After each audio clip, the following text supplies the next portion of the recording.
This program is brought to you by Pila ka mga bagay ang napamatud-an nga matuod sang nagsugod ang lockdown sa probinsya kag Dakbanwa. Una, kinahanglan may ara ka sang pamilya nga imudangpan kag amo ang magasapupo sa imo sa piyak sang krisis. Ikaduha, ang TikTok hindi makabusog sa imo. Ang Instagram, ang Facebook, wala sang sustansya nga madulot. Buot silingon, sa piyak sang pandemic o kung krisis nga aton ginatubang, ang pagkaon nagapanguna. Ihambal taman nga ang Facebook kag ang social media may ara sang kalipayan nga madulot sa aton sa piyak sang ginatawag nga isolation o kung samtang kita nakurong sa aton nga mga pulian apang sa luyag ta sa indi, ang aton gihapon istoryahan amo ang pagkaon sufficiency. Bastante wala kita sa kalanon o kung hindi. Mayang adlaw. Ako si Julius Mariveles, ini ang DNX Podcast. Sang nagligad nga simana, nangin kaupod naton si Ernie Pineda, ang pamuno sang Sectoral Concerns Office sang siyudad sang Bacolod. Ano ang aton talupanggan? Number 1, ang pagdagsa sang tao sa libertad sa tunga-tunga sang ECQ, hindi tungod sa K-pop, K-tuod pero hindi K-pop nga taga-Korea, kundi kalabasa. Tungod ang tao na maguhan sa utan suno sa iya. Diri naman sa bugos nga probinsya ang pamangkot, mapakaon ta bala ang aton kaugalingon o kung hindi. Sa nahambal ko na nagligad sa ginatawag nga sociology, ang definition o kung ang paglubad sang tinaga nga city nagabuot silingon nga a large gathering of individuals who cannot feed themselves. Madamo kita tuod pero hindi ta mapakaon ang aton kaugalingon. Istoryahan ta ina karon nga adlaw. Upod na kon diri karon sa Studio A sang DNX. Amo ang isa ka Huven nga board member. Gwapuhon, host, basketball player sang una, galing kay way kami ni nakadunganay. Kag isa ka anay mamantala, broadcast journalist. Host sang TV Patrol Negros. Subong damo na ang nahidlaw sa iya pero nagligad, siya ang nag-host sa mga podcast o kung live discussions sang provincial capital. Isa na siya karon ka konsihal sa Dakbanwa sang Silay, kag tiglawas ex-officio member sang provincial board bangon din siya chairman sang Philippine Councilors League o kung PCL diri sa Negros Occidental. We have board member Ryan Gamboa. Board, good morning. Good morning, Sir Julius. Madamo ka salamat sa imong mga tumalanaw kag sa tanan nga nagasubaybay sa imong programa. Kag thank you so much for inviting me. And thank you for the time, Board. Welcome sa DNX Studio A. Sir, first of all, impressions during the lockdown, anong nakita nimo when it comes to food? Actually, Sir Julius, ang pagsugod sang ECQ, the lockdown I think sa Manila was March 15. We could see it already coming, dugay-dugay mo man ang himuon man sang probinsya sa Negros, they would be doing something similar. And everybody was concerned with securing the borders and protecting people from the disease ang COVID-19. Ang wala masyado ginatutukan, which only a few were able to realize, was that with the closure of borders, you're also closing the access points para sa mga supplies nyo. Although basic necessities were allowed, there were many provinces, countries na wala na nakaship sang ilang nga mga produkto, especially mga agricultural products nila. So, looking forward, nakita ko nga may danger nga food sufficiency would be a problem para sa aton dire. Upon realizing this, ang first nga ginubra ko personally, nag-istorya ko sa tawo ko sa community ko, which mayara kami sang gamay nga uma sa syudad sang Silay. Kaya ginambalan ko sila nga hindi na kamo maghulat nga mawad-an na kamo sang food supply, kundi kamo mismo pahulamon ta kamo sang certain area kag magtanom kamo sang inyo. Hindi ko magsweldo sa inyo, mabulig ko sa mga inputs kag resources ang tanan nga mga patubas sa inyo na makadto. With regards naman sa provincial scale, nag-istoryaman ko sa aton nga provincial agriculturist nga si Attorney Japheth Masculino. Kaging pamangkot ko kung ano kat matuod ang akon nga concerns if really nga viable man gid nga or may ara man ko bala sang reason nga mangin makulbaan or mangin apprehensive. So siya man na naghambal nga ang iya malang ginalantaw is may kita sang period between somewhere July and August nga ang aton nga harvest hindi bala mag-connect so sa aton nga demand. So there's a possibility for a shortage sa aton nga rice, which is our main consumption diri sa Negros, no. So ang sige-sige namon nga remind, sige-sige namon nga studies, si Attorney Japheth was trying to come up with solutions with regards to producing more rice here locally and importing from provinces like Cebu and Mindanao and outside also the country like Vietnam. In both positions, sa Siray sa iya pagkakonsehal kag sa probinsya bilang board member. Si board member Gamboa naga-chair o kung nagapamuno sang Committee on Information, Communication and Technology or ICT. Kag sa probinsya siya man ang nagapamuno sang Committee on Business, Trade and Industry. O galing lipod sa ibalo sang kadaman labi na sa mga bag-o nga mga tumalanaw, mga millennials, mga huven subong. Si board member Gamboa, of course ang apelyido is a Gamboa, he belongs to a family of sugarcane planters. And ang Silay is one of the areas nga ginasiling nila nga suited for sugarcane. Ang tatay niya is the former governor sa probinsya. Vice Governor Roy Gamboa. He was actually board member sang nagsugod ko bilang reporter, and that was a long time ago. I was 19. And si board member and later on Vice Governor Roy Gamboa nagpapili man bilang gobernador o galing wala nangin madinalagon against then Governor Joseph Marañon. So there you go. Pero nga importante nga imuno ko ni because si board member Gamboa has actual experience in terms of agriculture. Kung sa English pa wala, he knows whereof he speaks. Kabalo siya kung anong iya ginapang pulong. Sir, tell us a bit about that. Ikaw ang nagsalo sang inyong asyenda. Tell us something a bit. Well, actually, sir, no, nang sa ginmention mga kagina, I used to play professional basketball para sa Negros Slashers, so sa NBA. After that, nagpakasal ko sa akong asawa, subong nga si Carmela. And diri na kami nag-settle down sa Negros. Upon doing that, effectively nag-retire na ako sa basketball. So ginpamangkot ko ang father ko kung anong pwede ko mabulig sa iya. And then hambalya, o ari may ari ta disang gamay nga farm sa Silay. Kung gusto mo, testingan mo. So gintestingan ko and actually ang wala ko sang experience kay wala na siya masyado immerse ako sa sugarcane. Pero gindalaya ko sa La Granja Sugar Research Center sa La Carlota. Kag nag 5-day kami nga training under sa OPSI. And dito ko nakatuon under sa practical kag mga classrooman nga mga education sa pilato ko mga instructors kung paano and how to make sugarcane farming interesting. And dito na na-pick ang ako ng curiosity. So I started farming, experimenting, ang mga diversification of crops, intercropping, even mga trash farming, wala na ko sunog sa akon nga wala ko katutod kag naga-try na ko sang organic. So since then siguro that was way back in 2003 and then si Papa do started to retire because he was getting older na sa 2006 nagamatamat na ko sa sang farm niya and I learned a lot about sugarcane farming and also tried my hand at diversification with regards to mga high yield crops like vegetables and even horticulture. Like sa mga native guava trees which we produce our own native guava jelly but of course depende man sa supply. So mo na sir. Okay. Now ang probinsya predominantly ang aton nga dieta remains to be as they say in the Philippines remains to be a rice and fish diet. Galing wala ta kabalo as of now. Kung bala nag-rice and pansit canton na inang instant or rice and whatever. Sardines. Now, ang pagkaon diri sa probinsya duhang ginaistoryan. Una, kanon. Ikaduha sudan. Una huntang kanon.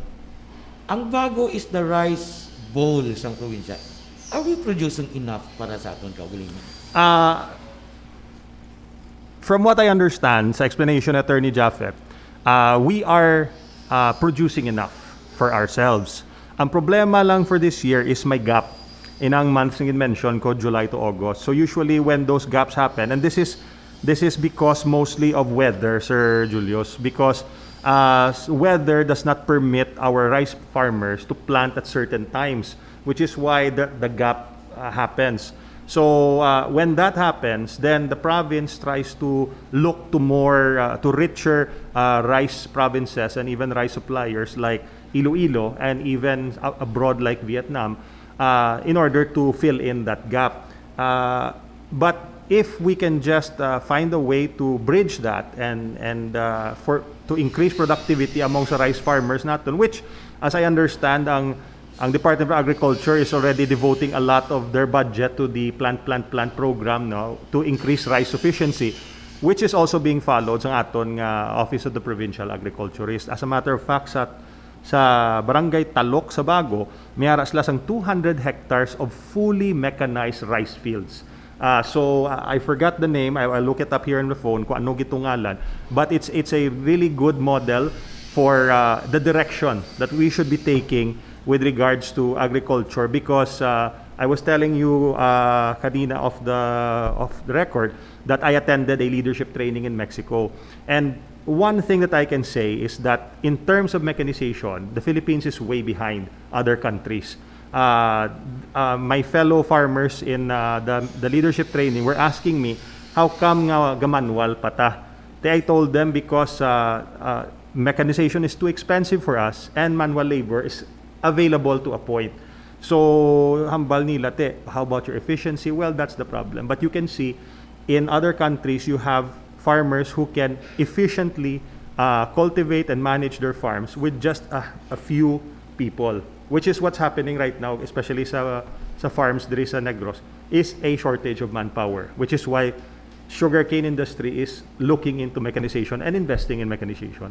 Now, if we look forward, let's say nga may problem gid man tayo sa self-sufficiency. So, for example, aside from the kanon, of course, we talk about the Sudan. It's basically meat and vegetables. Ang aton fish catch, siyempre, available resource na for everyone. Ambot kun kamusta sa buong if sa fish, from what I understand, ang fish ta sufficient. Ang aton nga chicken oversupply kita. As a matter, subong. As a matter of fact, the last time nga nakaistorya ka sa OPA,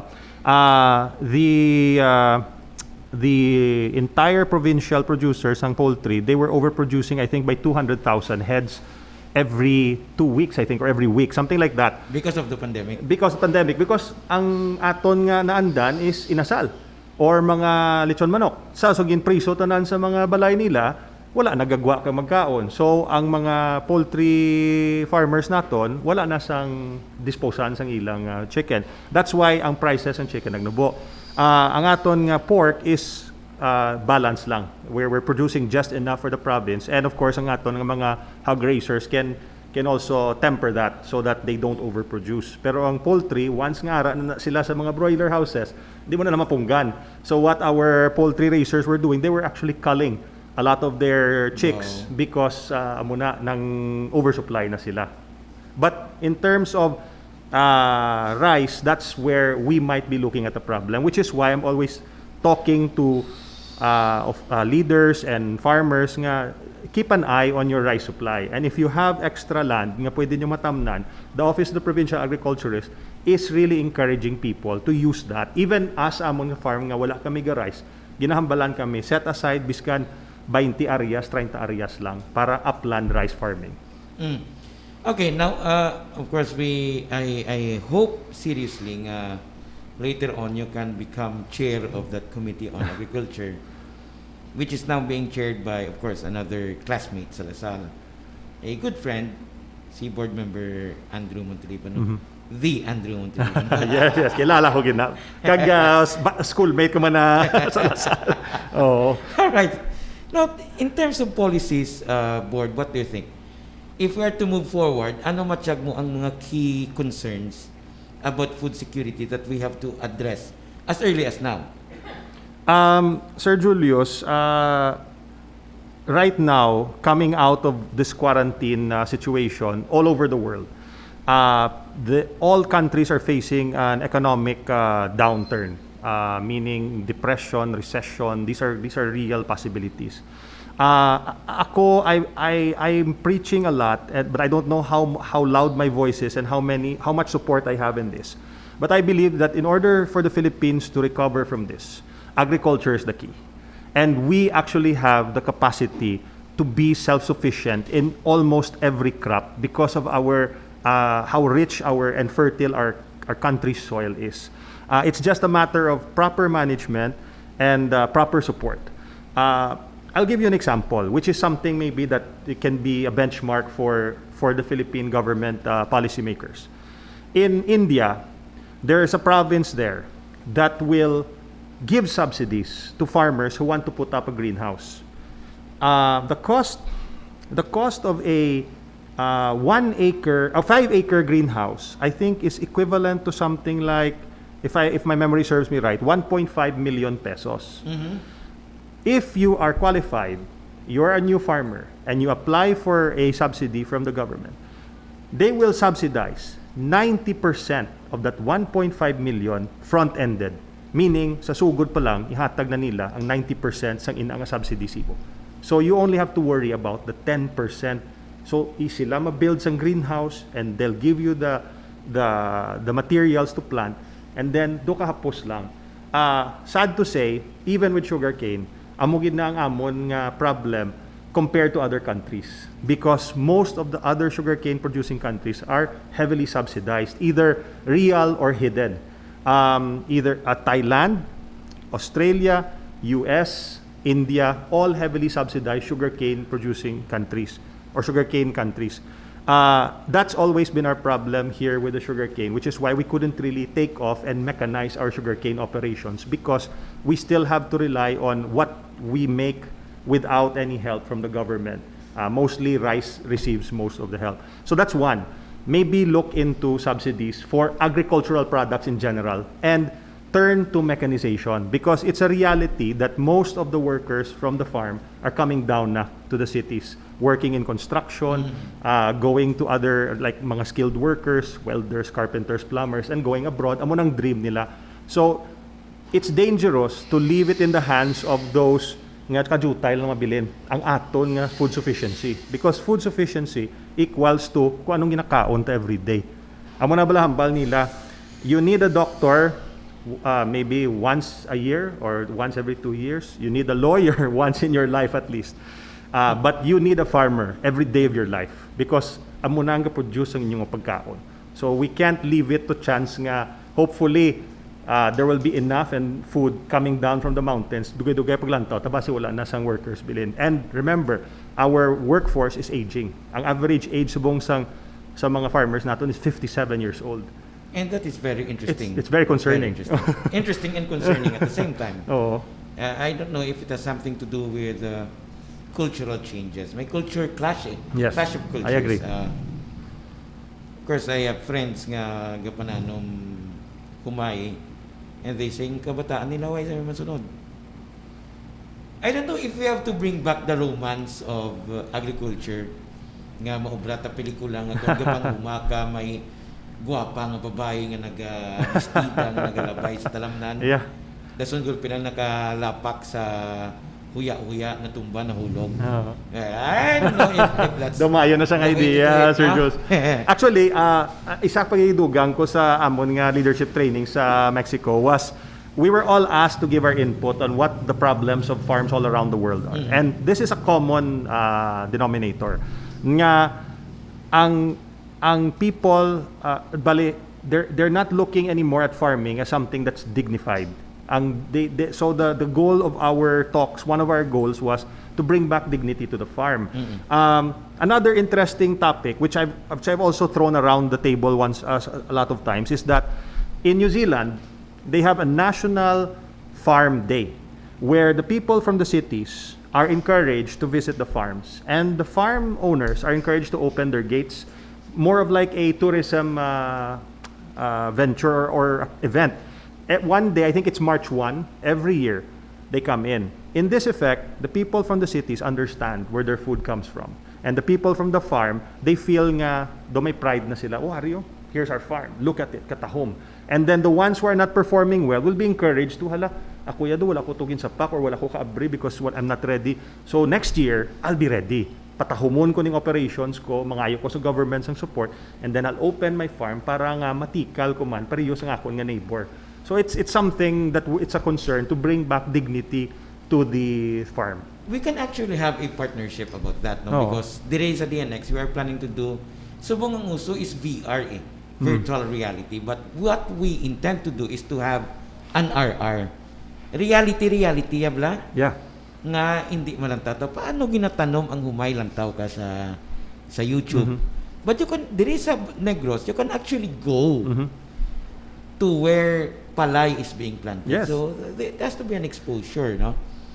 And ang na-notice ko, I think we have to start with with the consumers. Kiting supply chain, doang ginaistoryahan mo. The consumer and the supplier. Pero kang tragic subong, ang iban nga kabataan nga ni don't understand kung abi nila ang tsura sang bangros, pihak. Napihak. Boneless. Boneless. In fact, ang iban ang danggit, abi nilang tsura, daw wala gitgit, kiti mo na ako. And then people, tragically, may mga kabataan nga pinsan ang pagkaon na rin sa 7-Eleven. Yeah. Without seeing the entire picture. At subong lang tabla, online kita, we know a lot about a lot of things. In fact, may resource na gani online kung ano ang cup size sa artista. Anong size ang tiilya, anong size ang panting ang ginasuksok yan. But people don't understand kung di nagagadtong pagkaon. I think it also has something to do with information overload. We are more concerned about certain information but not the important information. Inang information that we can live with. I think do ka parts ng isa ka chain nga dapat naton man istoryahan. Okay. Now, but we go back sa istoryahan ng pagkaon. In terms of policies, you think may dapat kita i-tweak at the local level? May dapat balahatagan sang pagtamod? Well, like I said, Ang isa ka isupon ko, for example, damo OFW nga ginapromote so balik probinsya. Hindi ta sila ma-encourage to go back to farming. Actually, si Presidente Duterte, if I read it right, he released a statement nga ang tanan ng mga OFWs mabalik by virtue sang DAR, or si DAR Secretary actually ang nagambal, nga when they come back, they will be given land kuno to farm if they're interested. So I don't know how that's going to work, if that's gonna come to fruition. Pero I think one thing that has to be done is the OFWs have to learn also how to go back to farming. And that's interesting what you were saying. Inang parte bala sa ang mga bata, they have everything at their fingertips, but they don't, there are some important things that they forget to do, which is farming, no?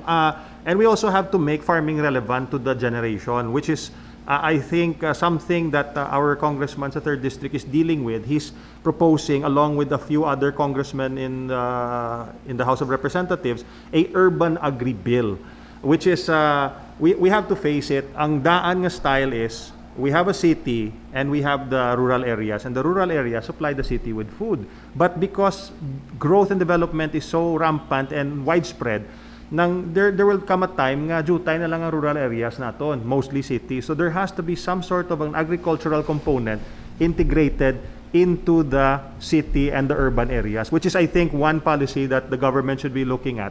Urban agriculture, and maybe for state colleges and universities to go more into human resource development for courses that cater to agriculture and making it relevant to the young generation, meaning making it more mechanized, incorporating more technology into it, because ang mga youth, gaan mo na sila app, sadyahan na sila. Correct. So if you have an app that will link a producer and a buyer without the middleman, you're cutting out the middleman, giving more capacity to the producer, and then the buyer right away knows where to get his what he needs, and the customer, the consumer, will get fresh produce right away without the middleman, and so on and so forth. And what is interesting is, ang COVID, if you talk to infectious disease experts, it's actually one of those diseases brought by urbanization. So nagadikit-dikit na kita eh. And if you ask me, but this is my personal opinion, ang mga nasyon nga may chances of surviving COVID are those with agricultural areas. Yes.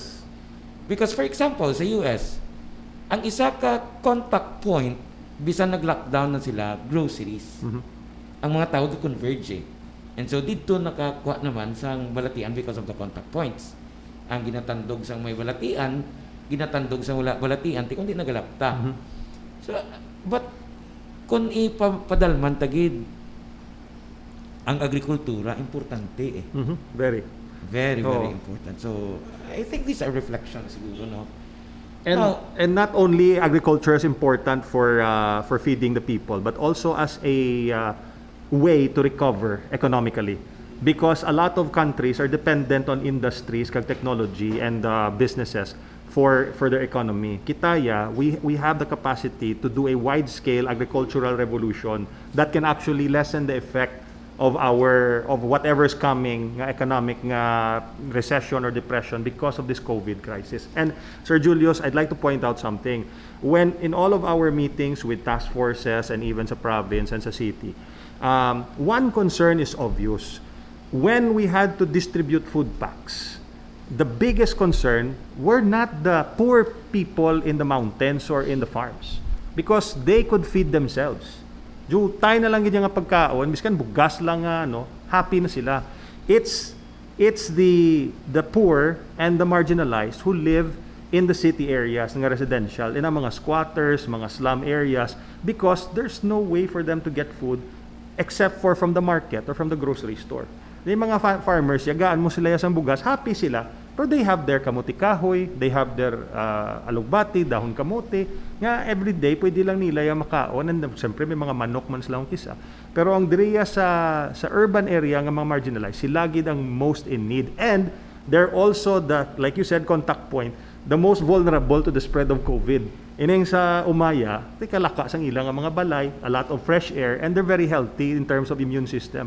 So less vulnerable sila compared sa ininga ginutok-gutok bala sa squatter kag sa slum areas. That is why nga mas jutay ang reklamo about food packs. Sagwa sang Bacolod. Diring ginaistoryan sa tao food pack mo. Ang tao di sa mong eksperto mo. Si kulang 1/4 ni ginatag sa kono. Gusto ginakilog. Ka eksido mo niya sardinas apat ang bilog. Anyway, but of course we cannot blame them because they don't have anything to eat. Yes. Then again, I think isa lang ka barangay kapitan di ang nakapawinsar about urban gardening so far. And that is Barangay Captain Anjo Aiko. Okay. Ginapromote niya subong, si Anjo. Si Anjo comes from a family of farmers. That maybe that's why. There you see. There you see. So anyway, well, this is the first part of our discussion. Kaya ang sunod, I hope si Board Member Gamboa can have time again to be with us. Ang istoryahan ta nga adamo gidya gusto mag-asindiro. Ay wala? Bisan kay kun lang ta statistically damo na agrarian reform beneficiaries. Yes. Pero nga agad tubutag yapon because this dovetails with the topic of food self-sufficiency. Nga matubog yapon bisan pwede man lang tanong kakalabasa, balatong, kamatis o ano dira. Kikisa sa tuod lang ang mga beneficiaries, mga tao sa gusto nyo nang pares kay Toto mo. Niya si Toto, asindiro, gatanong tubo. Sige, Toto, may kirida, gani. Niya masunod na na. Diba? Sige, Toto, kabulang. This is a, later on, I hope we can have a deep talk about that. Yes, pwede good. I'm willing to. Because this is culture. And culture impacts on our way of life. In fact, ang tawag nga sa buong gamal nga ang filosofiya, wala na ng philosophy, wala na. Pero actually, hindi eh. Pero dason ta na istoryahan, no? How with some other people.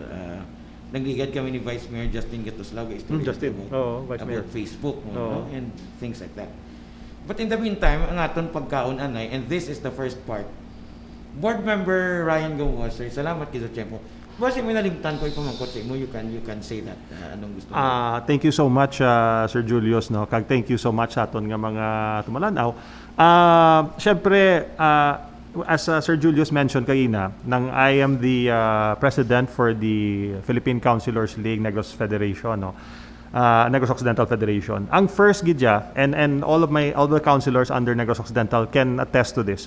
Ang una ko giging pagwa nga letter when the COVID crisis hit was to encourage the councilors to do two things. One was to guard our front lines against this disease and to support our frontliners in whatever way they could. Ang second was to look into plans for agricultural sustainability and food sufficiency in their areas, encourage farmers, encourage people to plant more, because I was looking at a possible shortage and of course a possible downturn in economy, which I think agriculture can help to shore up. So that message remains the same for me, especially not just to the councilors but to all of our fellow Negrenses, nga please be aware nga of your food sufficiency. Magsulod ko mo sa grocery, hindi ka mo mag-panic buying, buy just enough, because in your homes you can plant things that you need, and encourage people with vacant lots, agricultural lots nga wala ginagamit, to also plant and to be self-sufficient. Not because nga gusto nyo magsulubra pagkaon ta, but because you also want to play your part in the recovery of our economy in the Philippines. And if in that little way you can, why not to serve your community? So that's all. Thank you so much, and thank you so much to DNX and to Sir Julius for inviting me here today. Thank you, sir. Keep Okay. safe. Keep safe. With Banjo Inolan on the technical side, this has been the Radio X podcast. Julius Maraveras for DNX. Salamat. This program is brought to you by